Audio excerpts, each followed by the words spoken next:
Penyerahan DIPA ini adalah bagian strategis dari siklus APBN kita setiap tahun. Ini ada perencanaan, penganggaran, pelaksanaan, dan pelaporan dan pertanggungjawaban anggaran. Di mana ini momentum penyerahan DIPA ini kepada KL dan Pemda ini merupakan bentuk komitmen pemerintah untuk mendukung pelaksanaan anggaran agar dapat berjalan optimal, memberi manfaat bagi perekonomian dan terutama untuk perbaikan kesejahteraan rakyat.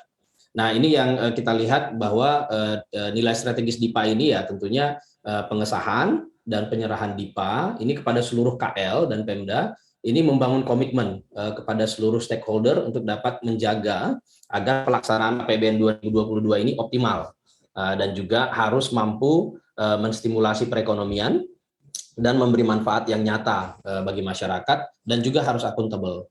Jadi ini dokumen yang berisi rencana kerja pemerintah termasuk pagu anggaran untuk mendukung pencapaian target pembangunan itu. Ini merupakan bentuk komitmen untuk kita bisa lakukan dengan baik. Nah, DIPA ini manifestasi dari Undang-Undang APBN dan akan menjadi basis dalam pelaksanaannya di level operasionalnya. Nah, Mbak Iva, ini efektivitas peranan APBN ini tentunya sebagai instrumen fiskal ini sangat krusial sekarang khususnya dalam tahun-tahun ini untuk mendukung pemulihan ekonomi supaya tetap dia tepat waktu, tepat sasaran, dan harus berkualitas. Nah, penyerahan DIPA ini dilakukan lebih awal nih tahun ini, Pak. Jadi KL diharapkan dapat segera melakukan penyiapan untuk pelaksanaan belanja APBN-nya direalisasikan sejak awal tahun 2022 supaya jangan terlambat.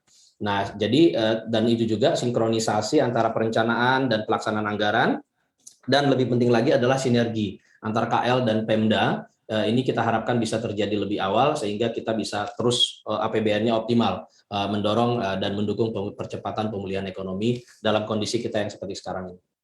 Oke, tadi Anda katakan harus mengantisipasi ketidakpastian begitu ya di tahun 2022 mendatang. Dan tentunya seperti apa nanti untuk arah kebijakan fiskal Indonesia di tahun 2022 mendatang khususnya untuk menjaga momentum pemulihan ekonomi di tengah ketidakpastian ini? Nah, ketidakpastian ini kan kita semua sudah melihat ya, bahkan dalam beberapa hari terakhir, semua kita mengikuti perkembangan varian baru dari COVID-19, yaitu varian Omicron. Nah, ini memang seperti yang sudah kita bicarakan berkali-kali, APBN itu memang harus antisipatif dan fleksibel.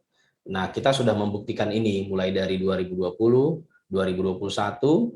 Nah, 2022 ini tentunya kita tidak kaget, tetapi ya kita memang harus antisipatif dan fleksibel dalam konteks penanganan pandeminya yang mudah-mudahan semakin bisa kita tangani dengan baik. Saat ini vaksinasi kita sudah cukup tinggi, itu sekitar 35% untuk dua suntikan.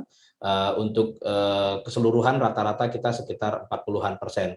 Nah, ini terus harus dipercepat vaksinasi ini.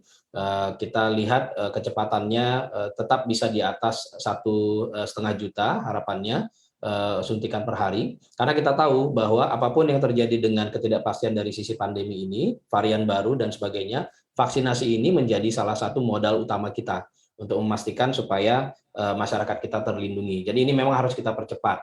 Lalu dalam konteks antisipatif dan juga fleksibilitas dari APBN, ini tetap kita lakukan di tahun 2022 ini.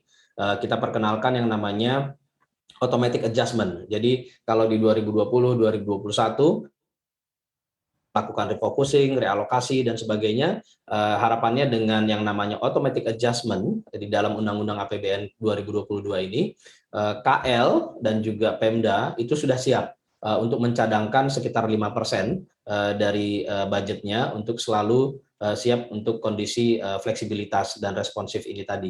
Nah, ini adalah hal yang harus kita hadapi saat ini dalam jangka pendek, tetap harus kita siapkan perekonomian kita, masyarakat kita, budget kita itu harus tetap responsif. Jangan lupa unduh aplikasi CNBC Indonesia di Google Play Store dan App Store untuk ikuti terus perkembangan terkini terkait berita ekonomi dan bisnis.